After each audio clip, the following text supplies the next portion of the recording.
भारत ने रविवार को नेपाल द्वारा उठाई गई उस आपत्ति को खारिज कर दिया जिसमें लिपुलेख दर्रा के रास्ते कैलाश मानसरोवर यात्रा कराए जाने पर सवाल उठाया गया था। भारत का कहना है कि काठमांडू का इस क्षेत्र पर दावा न तो उचित है और न ही ऐतिहासिक तथ्यों पर आधारित है। इसी दिन नेपाल सरकार ने भारत और चीन दोनों को राजनयिक नोट भेजकर इस यात्रा के मार्ग पर आपत्ति जताई। नेपाल के विदेश मंत्रालय के प्रवक्ता लोक बहादुर पौडेल छेत्री ने बताया कि उनकी सरकार ने अपनी चिंताएं औपचारिक कूटनीतिक माध्यमों से दोनों पड़ोसी देशों तक पहुंचा दी हैं। भारत के विदेश मंत्रालय के प्रवक्ता रणधीर जायसवाल ने इस मुद्दे पर प्रतिक्रिया देते हुए कहा कि सीमा से जुड़े मामलों पर भारत का रुख हमेशा स्पष्ट और एक जैसा रहा है। उन्होंने कहा कि इस तरह के क्षेत्रीय दावे न तो तर्कसंगत हैं और न ही ऐतिहासिक साक्ष्यों से समर्थित हैं।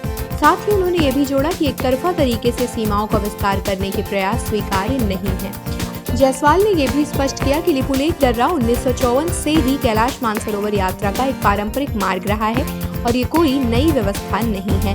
उन्होंने आगे कहा कि भारत नेपाल के साथ द्विपक्षीय संबंधों के सभी मुद्दों पर खासकर लंबित सीमा विवादों के समाधान के लिए बातचीत और कूटनीति के माध्यम से सकारात्मक संवाद के लिए तैयार है। ये यात्रा 2025 में भी लिपुलेख मार्ग से आयोजित की गई थी, जब 5 साल के अंतराल के बाद इसे फिर से शुरू किया गया था।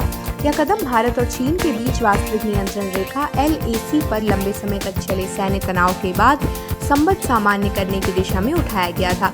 इस वर्ष यात्रा जून से अगस्त के बीच प्रस्तावित है। कुल 10 जत्थे, जिनमें प्रत्येक में 50 यात्री होंगे, उत्तराखंड के लिपुलेख मार्ग से जाएंगे, जबकि इतने ही जत्थे नाथुला यानी सिक्किम के रास्ते यात्रा करेंगे। नेपाल के प्रवक्ता ने यह भी दावा किया कि 1816 की सुगौली संधि के अनुसार लिम्पियाधुरा, लिपुलेख और कालापानी क्षेत्र नेपाल के अभिन्न हिस्से हैं। उन्होंने भारत से आग्रह किया कि वह इन इलाकों में सड़क निर्माण, व्यापार या तीर्थ यात्रा जैसी गतिविधियों से परहेज करें। आप देख रहे हैं सौगंध टीवी, सौगंध वतन की।